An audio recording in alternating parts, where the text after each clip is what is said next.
Welcome back to the Warbird Mistress for the companion video to the Carrier Graf Zeppelin, Kriegsmarine vs. Luftwaffe, the battle for wings at sea.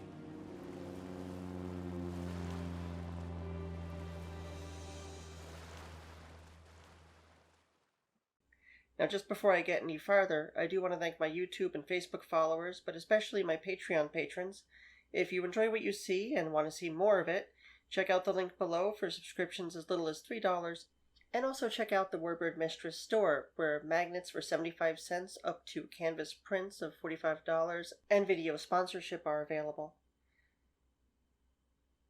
Now, moving on. To describe Hitler as seafaring would be to describe a kid who gets dizzy and falls off a teeter-totter as an astronaut. He had few key beliefs. Battleships were better than submarines, aircraft carriers were useless, and he really didn't like the water. Well, he didn't really like the sea. I presume that he bathed. He was smitten by the idea of big battleships and fast cruisers. He was a little boy in a big world, and the Bohemian corporal wanted things that went boom. Strategy and tactics were not so much of his concern as was prowess. Like the Army, the Navy offered him a body of both hardened veterans and young, educated, and enthusiastic men to act as the core around which his great fleet would be built. That meant men, steel, and technology had to be combined with the growing shipbuilding capacity of Germany and her renewed armaments industry. To combine the knowledge gained by the secret submarine development shell companies in Holland and the engineering genius of Kiel and Wilhelmshaven. Dönitz, like most Germans and Britons, including Prime Minister Ramsay MacDonald, looked at Germany facing a defensive war against the Soviet Union or France when thinking about the next war. Britain, Dönitz said, could not possibly be included in the number of potential enemies. Made Führer der Unterseeboote in January 1936, he remained a captain, not seeing the rank of Commodore until January of 1939. That did not mean the man beloved by his fellow submariners was not Raeder's chief aide and chief rival. A merchant war was certain, and both men knew it, but what direction it would take was anyone's guess. After all, neither Raeder nor Dönitz believed that their theories would be put to the test so soon. They were following Plan Z, one of 3 naval construction plans put forward in 1938 when Hitler first discussed facing off against the Royal Navy, a prospect that he felt would happen in 1945 or 1946, 1943 at the very earliest, or so he told the Kriegsmarine. In January of 1939, Plan Z was accepted with 800 ships to be constructed and operational by 1945. In this plan, both Raeder and Dönitz would be the winners.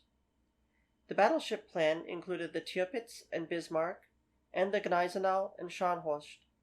In addition, 6 H-class battleships were also to be built. As described in Conway's All the World's Fighting Ships, these would have outclassed the Bismarck and the Tirpitz, although they had some outdated features, such as torpedo tubes below the waterline. 3 of the O-class Schlachtkreuzer type, usually called battle cruisers, were also included as a kind of intermediate step between the aging battle cruisers of the 30s and the new, dynamic capital ship fleet. The O-class was also a significant improvement over the pre-war battle cruisers. While preserving the combination of light cruiser-appropriate armor with large caliber guns, they would also have had both diesel and turbine engines, the former for cruising and the latter for high-speed combat maneuvers, as they were meant to be commerce raiders able to operate as independently as possible. 12 P-class Panzerschiffe, called pocket battleships in English, would complement these. These were engineered more for combined fleet operations as well as merchant raiding, but lacked the gun range, armor, and turbine engines to act independently as the battlecruisers and battleships had been engineered. The Admiral Hipper class was designed to remain in service. The first 2, the Admiral Hipper and the Blücher, were followed by the Prinz Eugen, Seydlitz, and Lützow. The last 3 differed slightly. All of them were expected to meet the heavy cruiser requirement, as they had little role to play in a navy focused on a single major battle to knock out the enemy surface fleet a la Jutland, followed by commerce raiding on the high seas as their secondary mission. The cruiser fleet would be overwhelmingly light and scout cruisers. The light cruisers would be made up of 13 of the M class.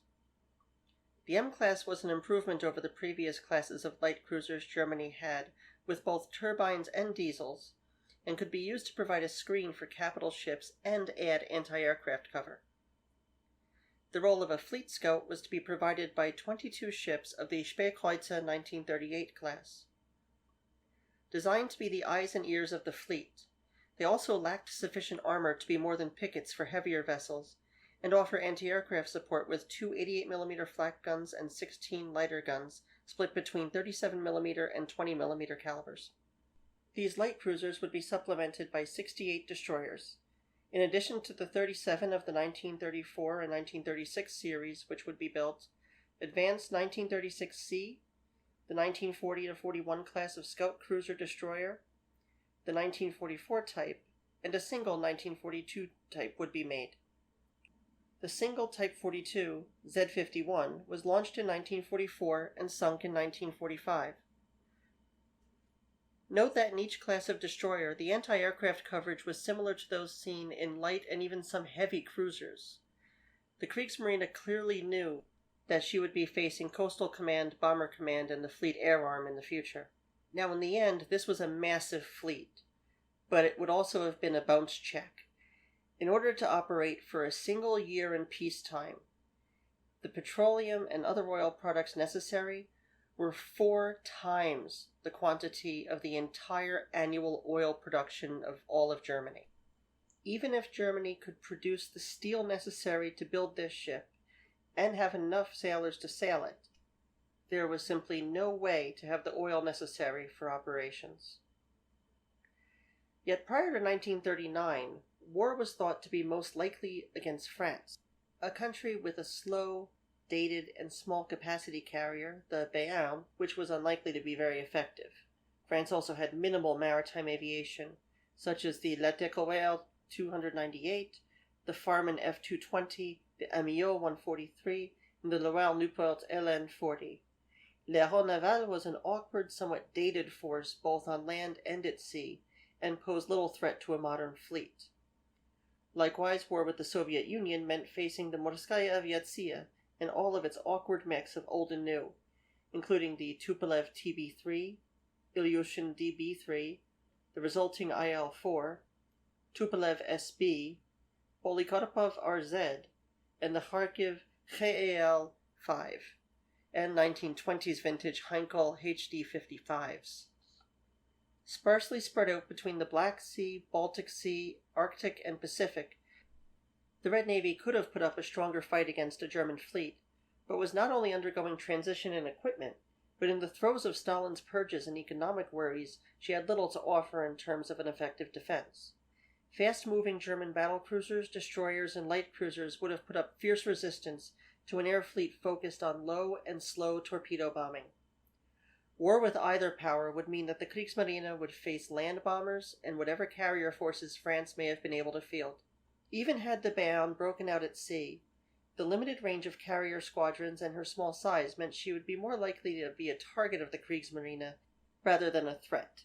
Likewise, Soviet aircraft were hampered by short ranges, and except for in the Black Sea, the Kriegsmarine could operate against merchant shipping with impunity outside of the Black Sea, Gulf of Finland, and Gulf of Riga.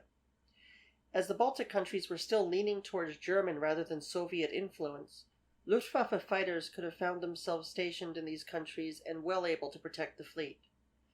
Or, had even 2 of the 4 Graf Zeppelin carriers, which were also a part of Plan Z, been built, air cover would have meant a quick end to Soviet anti-shipping aspirations.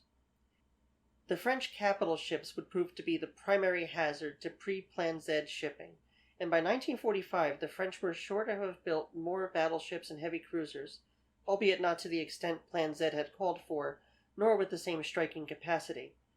In the air and on the sea, the Kriegsmarine was set for any war they foresaw happening in 1938. While even the Royal Navy would have been threatened by the German fleet, a war with Britain, a war neither Dönitz nor Raeder saw as likely in 1938, would pose the air threat and fleet strength to counter Plan Z. Even had Fleet Air Arm not been committed, the Royal Air Force would have proven a deadly foe, even taking into account the anti-aircraft fire and small air components of German carriers had the high seas fleet met in the North Sea or Atlantic. German coastal squadrons could strike as far as the Orkneys, and I did cover a video on the highly successful but few in number mine-laying missions of the Heinkel 111s and Heinkel 115s, but during daylight hours these raids would have been impossible. All of these possibilities depended on two men. Unfortunately, one's ego was usually stronger than his desire to act in the best interests of the Reich at times. When the Luftwaffe was founded, it was clear that anything that flew was in Göring's domain. It would end up being Germany herself who would be her own threat in the 1930s where naval aviation was concerned. Naturally, it became a political matter. In the Third Reich, who could imagine? In 1933 and 1934, Luftkreiskommando 6 was established as part of the organic Luftwaffe structure. Operating out of Kiel in what would otherwise be Luftkreiskommando 4's responsibility, it was unique among Luftwaffe commands as it was concerned with maritime affairs, including the defense of the Kiel and Wilhelmshaven naval bases. Konteradmiral Konrad Zander was placed in command of its Luftwaffe, and he did not answer to the Luftwaffe commander responsible for northern Germany. This gave the Kriegsmarine control over all maritime aviations, through Zander and Fregattenkapitän Bruch as his leader of air forces, or Führer der Luftstreitkräfte. It was his responsibility to coordinate activity between the Luftwaffe and the Kriegsmarine. This semi-independence, however, would not last. To borrow from Matt Groening, it had become the boat to knock the other guy out. In 1933 and 1934, production of maritime aircraft had decreased, although by spring of 1935, 3 formations were established. Fernkustenaufklärungsstaffel 1 126 out of List, Küstenaufklärungsstaffel 2 116 out of Norderney, and a single fighter unit, Küstenjagdstaffel 2 136 at Kiel-Holtenau. Agreements with Lufthansa and other civil carriers meant that in an emergency, more maritime-appropriate aircraft could be made available on short notice. In charge of all of this was Konteradmiral Konrad Zander in Kiel. His portfolio included all military operations in the area, so much was left to Fregattenkapitän Bruch. This ensured that the Kriegsmarine was in charge of all maritime aviation, an asset Raeder saw as both necessary for force reconnaissance, but also only useful for that purpose. All of this was much too sensible for the Reichsluftwaffe minister's liking. Rather than the strong naval aviation office Raeder had planned to have of 462 aircraft and 200 trainers in 25 Staffeln, 1936 would instead bring about the beginning of the end of Kriegsmarine control over the air above the seas. No longer Konteradmiral, Zander would be General der Flieger. However, Göring had begun his takeover in earnest. Zander would not last long.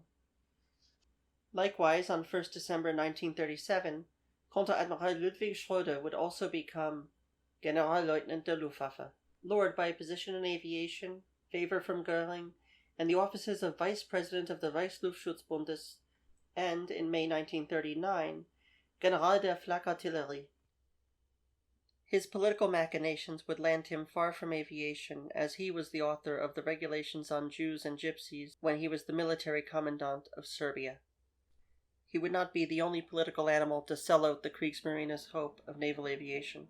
Der Son of Friesland, the great war naval ace Friedrich Christiansen, a man of hardy nautical stock and great respect, the man who took the Dornier X on her tour of all 4 continents of the Atlantic Ocean, also became a General der Flieger. He would go on to lead the Nationalsozialistische Fliegerkorps and become the military commander of the Netherlands, a fiefdom where he exercised a political shrewdness only matched by the brutality that would land him in a war crimes trial. Raeder had been sold out by his own.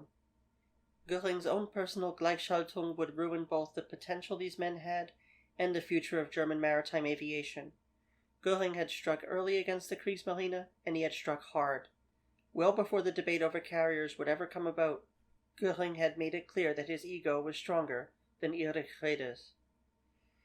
In January of 1935, he brushed aside the Kriegsmarine and ordered between 60 and 80 Kriegsmarine officers and technicians who were familiar with naval aviation into Luftwaffe administrative and technical slots. Of course, this meant they had no command responsibility. These men, ostensibly observers, Beobachter, on a 3-year assignment with the Luftwaffe, would instead end up not being trusted by other Luftwaffe officers. They were sidelined, and they were prevented from carrying out their activities by Luftwaffe officers who saw them as inferiors and merely seconded technicians. Among those specialists were experienced Great War pilots and observers, and those who had been engaged with aviation in the Weimar years. By 1939, 80% of all observers in naval air units would be Kriegsmarine officers who had been transferred into the Luftwaffe. Each needed 3 years of experience at sea as a Lieutenant Jose and must hold watch officer qualifications. Göring was taking the cream of the officer crop from the highly traditional Kriegsmarine and putting them into the fiercely National Socialist newborn Luftwaffe. This meant that a Kaiserliche Marine pilot or observer from the Great War, who had survived into the Reichswehr and gained experience as a watch officer at sea, who had translated into the Kriegsmarine with expectations of an independent naval aviation force, would now be in the Luftwaffe as a mere observer, even if he had been a pilot, yet hold the rank of much younger men, often of men with no experience, who were both pilots and commanding officers. He is now not only a Luftwaffe officer, but an experienced old hand backbenched under the premise of appreciation for his unique skills, if he hadn't been sidelined to a navigator, engineer, or other official without command authority position. After the 27th of January 1939, at a meeting between Raeder and Göring, Göring won out, tearing away any hopes of a naval air arm. Instead, while the Kriegsmarine could direct coastal squadron's activities, all orders must first go through the local Luftwaffe command channels, and the ultimate decision would be up to the Luftwaffe and the Luftwaffe pilots flying maritime aircraft. While all this was going on, German eyes were focused completely elsewhere. From 1936 to 1939, the Legion Condor was the focus of German newsreels who could display their successes to promote German military might. The Luftwaffe was particularly lauded by the German public as they brandished the most modern technology offered to Franco in his fight against communism. Raeder sunk his own ship, so to speak, when he focused on fleet actions rather than take bolder steps that would have offered him ammunition against Göring's bombast. Raeder felt that the Spanish Civil War's naval theater of operations should have a single commander, and Germany's lead in the blockade was supported by Britain, France, and other nations. With this claim, however, Raeder was also making it clear that he demanded his own air service, independent of the Luftwaffe. Throughout the Spanish Civil War, Raeder commanded not only the surface fleet, but all naval aviation as well, designated AS-88. Of the 552 Republican ships sunk in the course of the war for any reason, 52 were victims of German naval aviation. Göring declared this to be of insufficient consequence, and he blamed the delicate and failure-ridden aerial torpedoes on the Navy, and not his beloved Luftwaffe, who was responsible for aerial armaments. Copied from Norwegian patents, they had to be dropped to 85 miles per hour from a height between 50 and 65 feet, and even then the failure rate was over 50% in ideal conditions. Göring would continue his machinations while eyes were on Spain. On 31st March 1937, OKW outlined the roles of each service. The Heer was on land, the Kriegsmarine at sea, and the Luftwaffe in the air. This was meant to settle the turf war, but it only made it even worse by not delineating where anti-aircraft, anti-shipping, and reconnaissance were in the scheme of it all. The Reichsmarschall had played a sort of game with Raeder by giving himself as much leeway as he desired in determining what was and was not his. In January 1939, Göring acquiesced a single matter to Raeder. He relinquished control of coastal reconnaissance. This Pyrrhic victory only crippled Raeder's hopes of establishing an independent air arm beyond that of mere reconnaissance. These coastal areas would be patrolled by a small number of seaplanes and flying boats, all of which were dated and ineffective. The North Sea, Skagerrak, and Baltic all had to be scouted by Luftwaffe planes following Luftwaffe commands. That's right, the Kriegsmarine was responsible for reconnaissance, while all orders had to go through a parallel Luftwaffe command. It would remain in this way, as I describe in the video The Carrier Graf Zeppelin, for some time. Luckily, it was streamlined in April 1939 from the much more complex 1937 organizational model. While the activities of those aboard capital ships were dictated by tactical need, for other squadrons it was more complex. The two naval commands, Ost in Kiel and West in Wilhelmshaven, were responsible for the squadrons on each German coast. If they needed to send orders to a Küstenfliegerstaffel, the old arrangement meant that it was kicked up to the Luftwaffe's Oberkommando der Luftwaffe office of Führer der Seeluftschutzkräfte, a position with the portfolio of an independent Inspection 8 office. He would then send orders to the squadrons as he saw fit, bypassing local air district commanders.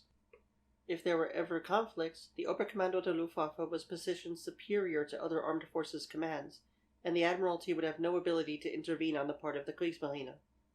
Under the new arrangement, Berlin was cut out completely. Each Marinegruppe-Kommando had a Führer der Luft, with whom they would collaborate personally. Each of these communicated with the General der Flieger of the Air District for human resource management, resupply, air defense, flak coordination, quality control, and other matters. For daily operations, both strategic and tactical, they worked with the Kriegsmarine commanders directly.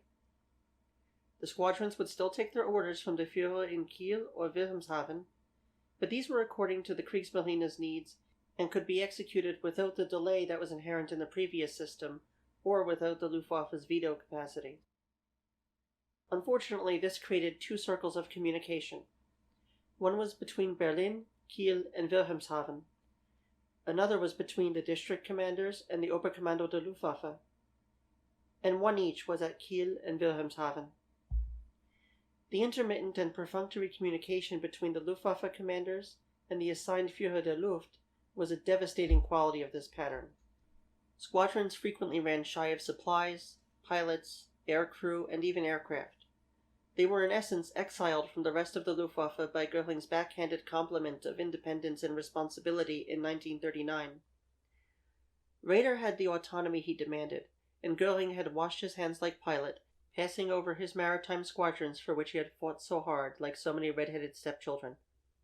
I don't know if a ginger should say that. Anyway, regardless, he had tasked them with the sea, and given them a leaky rowboat with which to guard it. Add to this the confusion of the 10th Fliegerkorps starting in October 1939. Based in Hamburg, these HE-111s and U-88s were maritime bombers, eventually moving to the Mediterranean, first in Sicily, then Greece, and given U-87s, Bf-110s, Bf-109s, and a mix of floatplane and scout aircraft, like the Arado AR-196, Heinkel HE-60, and Blom und Voss Bv-138C. This was an absolute insult to the Kriegsmarine. An accomplished unit with successful strikes on convoys, and one of the key players in both the Malta campaign and the Dodecanese victories, this was Göring's way of declaring himself superior to the Kriegsmarine in every way. Meanwhile, in the coastal and shipboard squadrons, they were still on the sidelines. No matter how much their proper parent service wanted them to be an effective force, Coach Göring made sure they were not only not on the lineup, they weren't even allowed in the dugout. Throughout the war, dated pre-war designs would remain in service to meet the demanding needs of a Kriegsmarine trying to defend the Reich. Göring gave less than minimal attention to developing naval, let alone carrier, aircraft, as he saw them as a threat to his power. Planes like the Heinkel HE-60 continued in service into 1943. The HE-59 would be a workhorse of air-sea rescue, recon, anti-shipping, anti-submarine, and transport duties, even after the more capable HE-115 was introduced. The Focke-Wulf Condor saw limited service and was assigned instead to major Luftwaffe commands, where her light civilian build made her less effective than she might have been in maritime squadrons. The Blom und Voss Bv-138 would be one of the few modern aircraft that the Kriegsmarine would see at their disposal. All of this, however, is a video for another day, and one I hope will tickle your fancy as this did. So remember to check in during the next few weeks for the Luftwaffe at sea. Once more, thanks for tuning in. If you're enjoying these creations, make sure to share it on your own page, with your friends, with your groups. If you liked it, I really do hope that you share your thoughts and comments here. Please do consider also supporting these creations. As I discussed in the beginning, there is merchandise available. Even for 75 cents, you can get a little refrigerator magnet, and it all adds up. And that's really what we need to keep this all going. In the meantime, subscription links are below. Remember to subscribe, like, share, hit that bell, and all that good stuff. Remember to check in and see what you may have missed, and always make sure to set your alerts for regular new content. This is Claire, and I am the Warbird Mistress. Take care.